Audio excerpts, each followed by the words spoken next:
మరి డాక్టర్ గారు ఇవన్నీ డైట్ నేను సెట్ చేసుకున్నాను. ఇప్పుడు నా హెయిర్స్ అనేటివి మంచిగున్నాయి. ఇంకా కొద్దిగా థిక్‌నెస్ కావాలి డాక్టర్ గారు అని అంటారు. అప్పుడే నేను మెడిసిన్స్, ప్రొసీజర్స్ అనేటివి నేను సజెస్ట్ చేస్తానండి. ప్రొసీజర్స్‌లో పీఆర్‌పీ, మీసో, జీఎఫ్‌సీస్ అనేటివి మనం సజెస్ట్ చేసేది ఎందుకు అనంటే, ఉన్న వెంట్రుకల్ని మనం కాపాడుకోవటం అనేది చాలా ఇంపార్టెంట్ అండి. మెడిసిన్స్ వాడుతూ, వాడుతూ చాలానాళ్ళ తర్వాత కొన్నాళ్ళు మెడిసిన్స్ ఆపేస్తూ ఉంటారండి. నేనేం చెప్తాననంటే మెడిసిన్స్‌తో పాటు ప్రొసీజర్స్ చేసుకుంటూ నాతోటి రెగ్యులర్‌గా వచ్చే పేషెంట్స్ ఉంటారండి. నా దగ్గర పేషెంట్స్ ఎలా వస్తారనంటే నెల ఖచ్చితంగా వస్తూ ఉంటారు. వచ్చి వెంట్రుకలు గూడా చూపించుకుంటూ ఉంటారు. జుట్టు కూడా చూపించుకుంటూ ఉంటారు. మాడు కూడా చూపించుకుంటూ ఉంటారు. అలా మనకి చేస్తున్నప్పుడు ఏమవుతుందనంటే నెల వాళ్ళకి డిసిప్లిన్ చూసుకొని దాంతో పాటు ప్రొసీజర్స్ కూడా చేస్తూ ఉంటామనమాట. సో నెమ్మదిగా బేబీ హెయిర్స్ రావటం, అది నెమ్మదిగా థిక్‌గా కావటం ఇలాంటివన్నీ జరుగుతూ ఉంటాయి. దాంతోటి బెనిఫిట్ అనేది మంచిగా పెరుగుతూ ఉంటుందనమాట.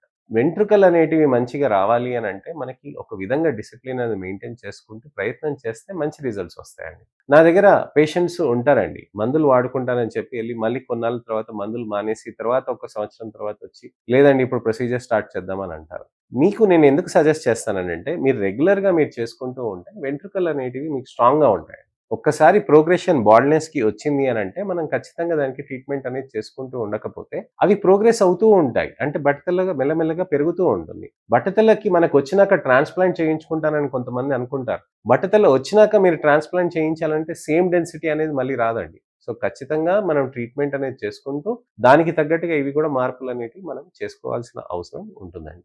సో, ఇదండి విషయం. చర్మంలో మనకి ఈ విధంగా మార్పులనేటివి మనం చేయటానికని ట్రీట్మెంట్ అనేది ఈ విధంగా చేసుకోవచ్చండి.